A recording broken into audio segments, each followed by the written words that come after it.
O rei Davi tinha tudo o que desejava: uma vida rica e chocante com glória, reinos, exércitos que o seguiam sem questionar. Era o rei escolhido pelo próprio Deus, o pastor de ovelhas que se tornou o líder de Israel, ungido que derrotou gigantes e fez tremer os inimigos. Seu nome ecoava por todas as nações. Ele escrevia salmos que faziam o céu se abrirem, ouvia a voz do Altíssimo e sentia sua presença como poucos homens na história. Mas até o mais poderoso dos homens pode cair quando abaixa a guarda, e então toda sua vida pode mudar em um único instante. Respire fundo e saiba o que realmente aconteceu naquela noite. Davi não estava onde deveria estar. O rei guerreiro, aquele que marchava na frente das batalhas, decidiu ficar em casa enquanto seu exército lutava. Um detalhe pequeno, uma decisão insignificante, ou um prenúncio da tempestade que estava prestes a começar. Enquanto caminhava pelo terraço de seu palácio, seus olhos encontraram algo que nunca deveriam ter visto. Betseba se banhava sob o luar, e a cena pareceu congelar o tempo. A água deslizava por sua pele, refletindo a luz como pequenas faíscas douradas. Seus cabelos longos estavam soltos, e cada movimento era como um sussurro silencioso ao vento. Davi sentiu um calor diferente percorrer seu corpo. Seu coração, que tantas vezes bateu forte em batalhas, agora acelerava por outro motivo. Ele desviou o olhar, mas era tarde demais. A imagem já estava cravada em sua mente. Davi deu a ordem que a trouxessem até ele. Os servos hesitaram por um instante. Afinal, ela era esposa de Urias, um dos guerreiros mais leais de Israel e um grande amigo do próprio Davi. Mas ninguém questionava o rei, pois tinham medo de perder a vida. Quando Betseba chegou ao palácio, havia um misto de medo e fascínio em seu olhar. Ela se curvou diante do rei, os olhos encontrando os dele apenas por um breve momento. Mas para Davi, aquele momento foi o suficiente para saber que não havia mais volta. Ele precisava fazer aquilo, nem que perdesse tudo. As palavras foram poucas. Os olhares intensos disseram mais do que qualquer palavra. O toque veio como uma brisa suave, quase imperceptível. O rei, que comandava exércitos, que carregava o peso de uma nação sobre os ombros, agora estava vulnerável diante do desejo. Betseba não resistiu. Como poderia? Quem poderia desafiar a vontade do homem mais poderoso de Israel e da história antiga? Então foram aos aposentos de Davi escondidos. O tempo pareceu se perder entre os lençóis do palácio, e a noite se desfez inteira em um segredo que jamais poderiam ser revelados. Mas a história de todo Israel havia começado a mudar naquela noite. Os demônios da tentação conseguiram vencer Davi, o homem que era segundo o coração de Deus, mas naquela noite se tornou um filho do diabo, porque é assim sempre que nos entregamos ao mal, mas temos que lutar com a força do Espírito Santo em nós. Agora respire mais uma vez e saiba a verdade de tudo o que aconteceu depois dos dois terem cometido o maior pecado de suas vidas. Enquanto isso, longe dali, Urias empunhava sua espada no campo de batalha. O cheiro de sangue e poeira impregnava o ar. O inimigo avançava como uma onda furiosa, lanças brilhando sob o sol escaldante. Urias gritou ordens aos seus homens, sua voz ecoando entre os gritos de guerra. Ele lutava com a fúria de quem nada temia. Para ele, a guerra não era apenas uma obrigação, era uma honra. Defender Israel, servir ao rei, esse era seu propósito. O escudo de Urias tremia a cada golpe, mas ele não recuava. O suor escorria pelo rosto, misturando-se ao sangue de seus inimigos. Ele olhava para os companheiros, para os irmãos de armas que confiavam nele. Não havia espaço para medo, apenas para coragem.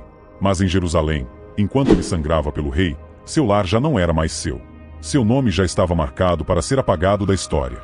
Naquela mesma noite, enquanto Urias erguia sua espada uma última vez contra os inimigos de Israel, Davi dormia em paz nos braços de Betseba, sem imaginar que havia cruzado um limite invisível. O destino estava selado. A guerra não acontecia apenas no campo de batalha, mas também no coração dos homens. E agora, um rei e um guerreiro estavam ligados por algo mais poderoso que a espada. Um pecado chocante que jamais poderia ser escondido do Deus Todo-Poderoso. Urias voltou para Jerusalém sem saber que já estava marcado para morrer. O palácio estava em silêncio quando ele chegou.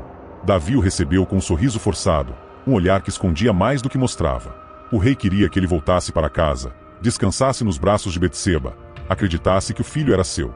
Mas honra não se dobra diante da conveniência. Urias recusou. Ele ficou com os soldados, dormiu nos portões do palácio, recusando-se a aproveitar um conforto que seus irmãos de guerra não tinham. Quantas vezes alguém já tentou nos manipular, nos fazer andar em um caminho que não era nosso, e mesmo sem saber, recusamos porque nossa alma não se vende. Davi tentou de novo. Chamou Urias para um banquete. Vinho, comida farta, riso falso. Um rei tentando embriagar um homem para que ele esquecesse quem era. Mas nem assim funcionou. Mesmo bêbado, Urias se recusou a ir para casa. A última esperança de Davi morreu ali, diante de um homem que, sem perceber, já era um fantasma. Quando um plano falha, a mente do corrupto não recua, ela se aprofunda. A decisão veio rápida, impiedosa, como um veredito sem direito à defesa. Davi escreveu uma carta. Ordenou a Joabe, seu comandante, que colocasse Urias na linha de frente e o deixasse lá, sozinho. O rei selou a morte de seu próprio guerreiro com suas próprias mãos. E entregou a sentença ao próprio condenado para que ele levasse sem saber. Urias pegou a carta. Não sabia que carregava seu próprio fim. Montou em seu cavalo e voltou ao campo de batalha, ainda leal ao rei que já o havia descartado. E quantas vezes caminhamos para nossa própria ruína, confiando em mãos que já decidiram nos abandonar? A guerra esperava. Flechas cortavam o céu como prenúncio do destino selado. Joabe seguiu a ordem. Avançaram contra a cidade inimiga, mas quando os soldados recuaram, Urias ficou para trás. Sozinho. Cercado. Golpeado de todos os lados. E então, o silêncio. Um corpo caído no chão. Sangue misturado à poeira. A notícia viajou rápido. Urias estava morto. Davi respirou aliviado, como se tivesse se livrado de um problema. Mas o que ele realmente tinha feito era abrir uma porta para algo muito maior do que ele podia controlar. Porque existem pecados que não terminam no momento em que são cometidos. Eles crescem. Eles se espalham. E quando menos esperamos, eles cobram seu preço. E Davi ainda não sabia, mas o preço que ele pagaria seria muito maior do que ele jamais imaginou. Betseba chorou, mas não por muito tempo. O luto mau teve tempo de se desenrolar antes que Davi a tomasse como esposa. Agora, tudo parecia perfeito. O rei cobriu seu erro com um casamento. Betseba, a bela mulher que despertava desejo e mistério, agora carregava seu filho. Aos olhos dos homens, Davi era apenas um rei que acolhia a viúva de um guerreiro caído. Aos olhos de Deus, ele era um rei que havia caído mais do que jamais imaginou. E então, veio o silêncio divino. Aquele silêncio que não é ausência, mas um aviso. O tempo passou. Meses. O ventre de Betseba cresceu. O rei seguiu com sua vida. Mas o céu estava preparando um julgamento. E quando Deus decide agir, não há trono, riqueza ou exército que possa impedir. Foi então que Natã apareceu. O profeta do Senhor. Ele chegou sem aviso. Seu olhar era de fogo. Sua voz, cortante como uma lâmina afiada. Ele não gritou. Não ameaçou. Apenas contou uma história. Um homem rico, poderoso, cheio de ovelhas e gado. E um homem pobre, que tinha apenas uma única cordeirinha, a quem amava como uma filha. O rico, em vez de usar qualquer uma de suas muitas ovelhas, roubou a única que o pobre possuía, e a matou. Davi ficou furioso. Seu senso de justiça queimou dentro dele. Esse homem merece morrer. E então, o golpe final veio. Natã olhou nos olhos do rei e disse: Esse homem, é você. O silêncio caiu como uma sentença. Davi sentiu a lâmina invisível do juízo perfurar sua alma. O pecado que ele achava enterrado agora estava exposto diante do próprio Deus. Nada estava oculto. Nada estava perdoado. E então, a condenação veio. A casa de Davi nunca mais teria paz. O sangue que ele derramou voltaria para sua própria linhagem. Seu filho, o filho de seu pecado, morreria. O rei, que tinha tudo, agora se via diante da única coisa que nenhum homem pode escapar: o julgamento divino. E quando Deus pesa a mão, não há muralha que proteja. Não há coroa que salve. No reino invisível, onde os olhos humanos não alcançam, forças antigas se moviam como sombras no campo de batalha da alma de Davi. Não era apenas um pecado. Não era apenas uma traição. Era uma guerra invisível, uma batalha entre reinos, onde demônios e anjos travavam um conflito que nenhum homem poderia ver, mas todos sentiam. No dia em que Davi viu Betseba se banhando, ele não estava apenas olhando para uma mulher. Ele estava sendo observado. O príncipe das potestades do ar, o mesmo espírito que outrora corrompera os reis da terra, pairava sobre os muros do palácio. Os mesmos demônios que sussurraram no ouvido de Caim antes dele matar Abel agora sopravam ao coração do rei de Israel. Tome o que deseja. Você é o escolhido de Deus. Ele te ama. Ele te perdoará. E os anjos observavam, esperando, pois o Altíssimo nunca força a decisão de um homem. Mas quando um escolhido cai, o abismo se abre.